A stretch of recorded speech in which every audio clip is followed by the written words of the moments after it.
Salut, je suis Mathias de Tesmania France et bienvenue pour votre émission hebdomadaire à propos de l'actualité de l'écosystème Tesla SpaceX. Avant, je voulais vous remercier, on a dépassé les plus de 1300 abonnés, vraiment c'est cool. Toute l'équipe de Tesmania France vous remercie.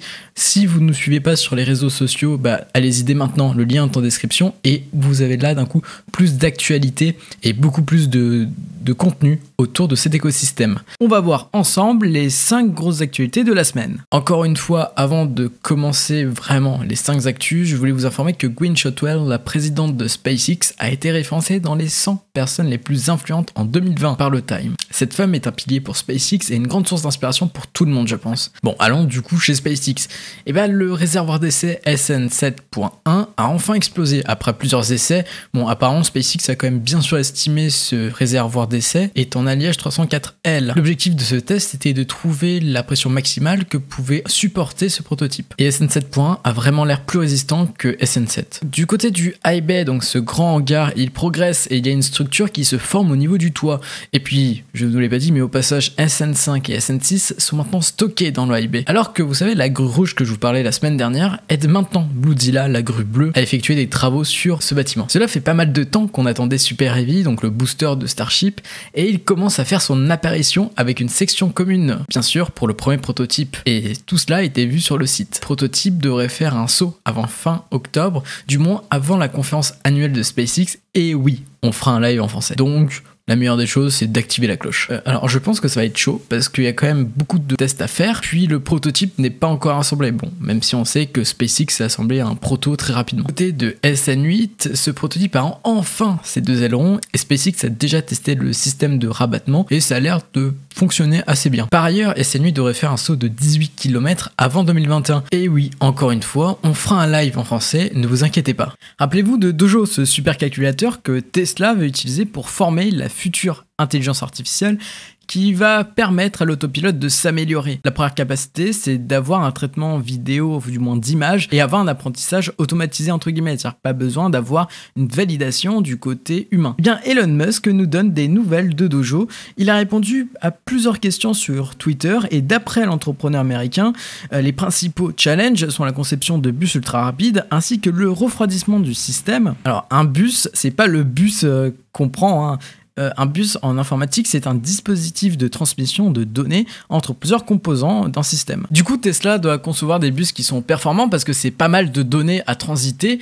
Et de plus, sur le côté de refroidissement, Tesla a plusieurs options. On sait très bien que Microsoft met actuellement ses data centers sous l'eau, donc ça permet d'avoir un refroidissement très efficace. Google, Facebook ont aussi des data centers, du moins du matériel informatique et des serveurs dans les pays nordiques, là où il fait assez froid, c'est pas mal pour réguler la température. Ou bien il y a l'option la plus normale, c'est de le mettre peu importe, et par contre d'avoir une consommation d'énergie un petit peu plus importante. Alors là, beaucoup de personnes diront oui, mais tu as comparé des data centers avec un supercalculateur, c'est pas la même chose. J'ai pas dit que Dojo est égal data center, j'ai juste parlé du système où il y avait les mêmes contraintes, c'est la chaleur, et donc il faut avoir des systèmes de refroidissement qui peuvent être assez similaires. De plus, Tesla ouvrira un service web qui va permettre à d'autres entreprises d'entraîner leur IA ou leur programme sur ce supercalculateur. Donc Tesla va essayer de rentabiliser cet investissement au maximum. Sur l'aspect technique, Tesla se dirige sur la demi-précision,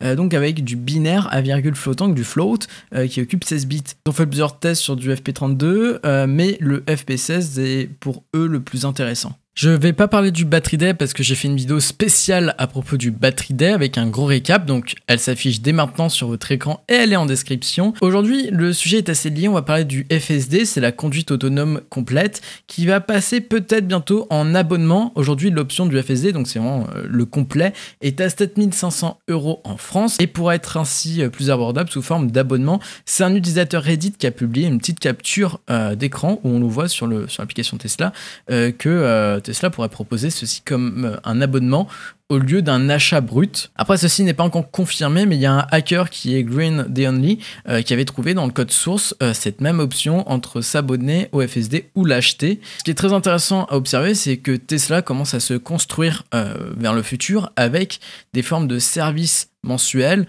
sur un business model d'abonnement. Ça devient de plus en plus régulier, on le voit sur Netflix, Amazon Prime, sur YouTube.